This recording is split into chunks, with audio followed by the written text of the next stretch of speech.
BBYCT 137, Plant Physiology and Metabolism December 2023 paper. 1a. True-false statements. 1. The statement that hydrophilic amino acids create a water-free zone within protein molecules is false. In fact, hydrophilic amino acids are water-attracting and tend to be present on the surface of proteins, where they interact with the aqueous environment. It is the hydrophobic amino acids that cluster away from water, forming a water-free interior in globular proteins. 2. The assertion that wavelengths greater than 700 nanometers are utilized by bacteria for photosynthesis is true. Certain photosynthetic bacteria, such as purple and green sulfur bacteria, possess bacteria chlorophylls that can absorb infrared light beyond 700 nanometers, enabling them to perform photosynthesis in low light or shaded environments. 3. The upward movement of water through a plant is indeed called the ascent of sap, so the statement is true. This movement occurs primarily through the xylem vessels due to capillary action, root pressure, and transpiration pull, allowing water and dissolved minerals to travel from roots to leaves. 4. The statement that incompetitive inhibition occurs when the substrate and inhibitor compete for the same active site of the enzyme is false. In incompetitive inhibition, the inhibitor does not compete with the substrate for the active site, rather, it binds to the enzyme-substrate complex at a site distinct from the active site, thereby reducing the enzyme's activity. 1b. Fill in the blanks. 1. The response of a plant part toward gravity is known as gravitropism. This is a directional growth movement. In response to gravity, where roots exhibit positive gravitropism by growing downward, and shoots show negative gravitropism by growing upward. 2. In leguminous plants, leghemoglobin is crucial in protecting nitrogenase activity. Nitrogenase is highly sensitive to oxygen, and leghemoglobin buffers oxygen levels within the root nodules, maintaining an anaerobic environment optimal for nitrogen fixation. 3. The net gain of ATP from the complete oxidation of one glucose molecule is 38 ATP molecules in prokaryotes. In eukaryotes, due to mitochondrial transport costs, the number may slightly vary, around 36 to 38 ATP, but 38 is the standard theoretical yield. 4. Cells undergo plasmolysis when placed in a hypertonic solution. In such solutions, water moves out of the cells, leading to shrinkage of the protoplasm and separation from the cell wall, a phenomenon observed in plant cells. 1c. Match the following. 1. The element boron is matched with pollen germination, as boron plays an essential role in pollen tube growth and successful fertilization in plants. 2. Molybdenum is involved as a component of nitrogenase, the enzyme responsible for nitrogen fixation in symbiotic and free-living nitrogen-fixing bacteria. 3. Zinc is required for the synthesis of auxins, especially indole 3-acetic acid IAA, an important plant hormone regulating growth. 4. Iron serves as a component of ferredoxin, which is a key protein in the electron transport chains during photosynthesis and nitrogen assimilation. Question 2. Differentiate between the following pairs of terms. Respiration and combustion, although both involve oxidation processes and release energy, are fundamentally different in their nature and biological roles. Respiration is a controlled biochemical process occurring in living cells where glucose is broken down in the presence of oxygen to release energy, which is stored as ATP. It occurs in multiple enzymatically regulated steps within organelles like mitochondria. In contrast, combustion is a rapid, uncontrolled chemical reaction involving oxygen and a combustible material, releasing heat and light energy. It is a non-biological process, usually occurring at high temperatures, and does not produce usable chemical energy like ATP. Imbibition and plasmolysis are both physical phenomena related to water movement, but their causes and consequences differ. Imbibition is the absorption of water by hydrophilic colloids or substances such as seeds or cell walls, causing them to swell. This is a passive process and is vital during seed germination. On the other hand, plasmolysis occurs in living cells when they are placed in a hypertonic solution, causing water to exit the cell by osmosis. This results in the shrinkage of the cell's protoplasm away from the cell wall and is typically a reversible process under rehydration. Active and passive ion uptake refer to the mechanisms by which plants absorb minerals and ions from the soil.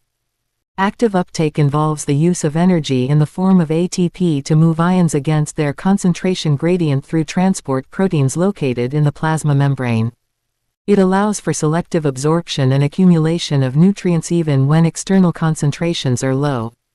In contrast, passive ion uptake does not require energy and occurs along the concentration gradient. It relies on diffusion or facilitated diffusion, where ions move from regions of high concentration to low concentration without cellular expenditure of energy. C3 and C4 plants differ primarily in their pathways of carbon fixation during photosynthesis. C3 plants, such as wheat and rice, use the Calvin cycle directly, where the first stable compound formed as a 3-carbon molecule called 3-phosphoglyceric acid 3-PGA. These plants are more efficient in cooler, wetter climates but are susceptible to photorespiration. C4 plants, like maize and sugarcane, first fix carbon dioxide into a 4-carbon compound oxaloacetate using the enzyme PEP carboxylase, which is then transported to specialized bundle sheath cells where the Calvin cycle occurs. This adaptation helps C4 plants minimize photorespiration and thrive in hot, dry environments. Question 3. Glycolysis and Z-scheme. Glycolysis is the process by which one molecule of glucose is enzymatically broken down into 2 molecules of pyruvate in the cytoplasm of the cell. It is the first step of cellular respiration and does not require oxygen. This process begins with glucose phosphorylation to glucose 6-phosphate, which is then converted into fructose-1,6-bisphosphate. This compound is split into 2 3-carbon sugars that undergo a series of reactions, ultimately yielding 2 molecules of pyruvate. During glycolysis, a net gain of 2 ATP molecules and 2 NADH molecules occurs per glucose molecule. A graphical representation of glycolysis would show this sequence of reactions, with intermediates and energy-yielding steps marked clearly. The Z-scheme describes the pathway of electron flow in the light-dependent reactions of photosynthesis, primarily occurring in the thylakoid membranes. It involves 2 photosystems, photosystem 2 PSII and photosystem I PSI, which are linked in a sequence that resembles the letter Z when plotted on a redox potential graph. In non-cyclic photophosphorylation, light energy excites electrons in PSII, which are passed down an electron transport chain, producing ATP through chemiosmosis. These electrons reduce plastocyanin, which transfers them to PSI, where they are re-excited and passed on to NADP+ to form NADPH. In cyclic photophosphorylation, electrons from PSI are cycled back to the plastoquinone pool, allowing for additional ATP generation without NADPH formation. Together, these processes provide the energy and reducing power needed for carbon fixation in the Calvin cycle.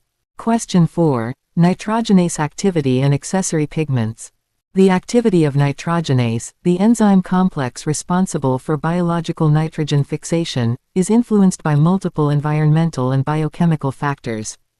The presence of oxygen is a critical inhibitory factor, as nitrogenase is highly sensitive to oxygen and becomes inactivated in its presence.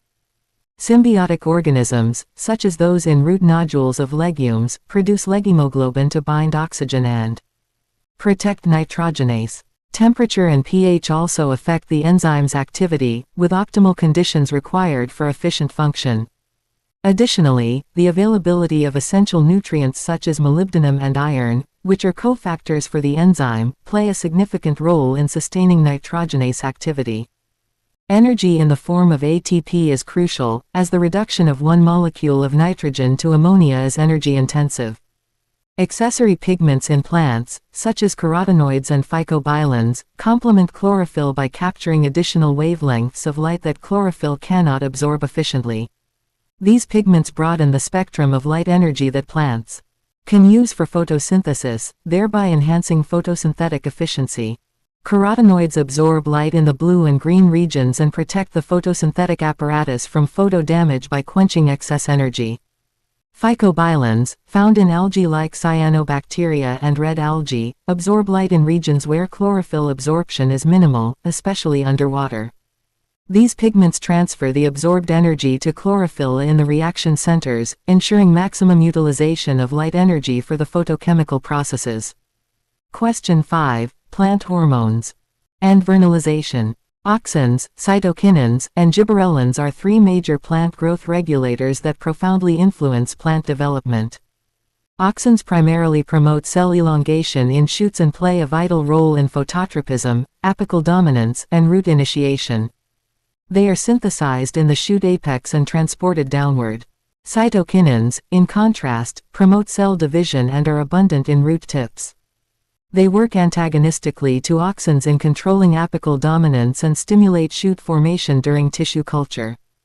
Gibberellins stimulate stem elongation, seed germination, and flowering in long-day plants. They break seed dormancy by activating enzymes like amylase during germination. Vernalization is the process by which exposure to prolonged cold induces flowering in certain plants. It is especially critical in biennials and winter annuals, where flowering only occurs after a cold period. Vernalization ensures that flowering happens in the optimal season, avoiding frost damage to reproductive structures. Agriculturally, it is utilized to synchronize flowering and fruiting, improve crop yield, and reduce the time required for flowering. For example, wheat and barley varieties that require cold periods can be artificially vernalized to enable growth. In warmer climates. Question 6. Polymer trapping and water potential.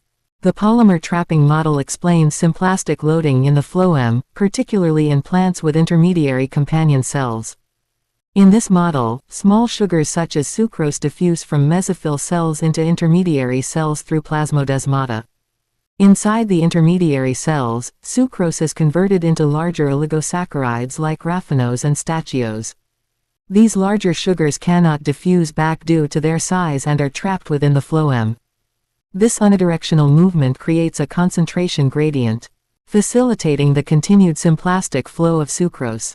The oligosaccharides are then translocated through sieve elements to sink tissues. Water potential is a measure of the potential energy of water in a system and dictates the direction of water movement. It consists of several components. The solute potential, Psi-S, also called osmotic potential, becomes more negative as solute concentration increases. Pressure potential, Psi-P, is the physical pressure on water and can be positive or negative.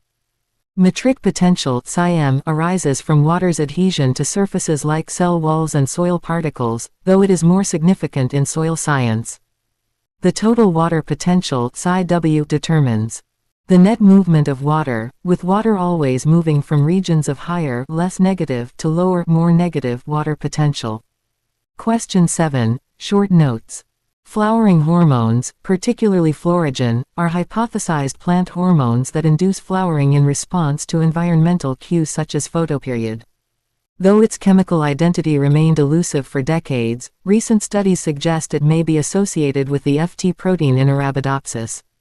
Florigen is produced in leaves under favorable conditions and transported to the shoot apex, triggering the transition from vegetative to reproductive growth. Iron and boron play critical roles in plant physiology.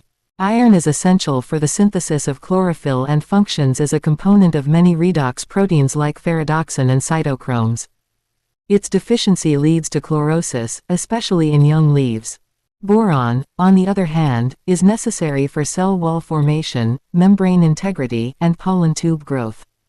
It also plays a role in sugar transport and hormone metabolism. Deficiency of boron results in brittle tissues and poor reproductive development. Abscisic acid (ABA) is known as the stress hormone of plants. It induces stomatal closure during drought conditions to reduce water loss, promotes seed dormancy, and inhibits premature germination. ABA also helps plants cope with various abiotic stresses like salinity and cold. It functions antagonistically to growth-promoting hormones and plays a vital role in maintaining seed viability and dormancy. The induced fit model of enzyme action proposes that enzyme active sites are flexible and mold themselves around the substrate upon binding. This model, unlike the lock and key model, explains how enzymes achieve high specificity and catalytic efficiency. The conformational change strengthens the binding and brings catalytic groups into proper orientation, enhancing the enzymes. Ability to lower activation energy and increase reaction speed.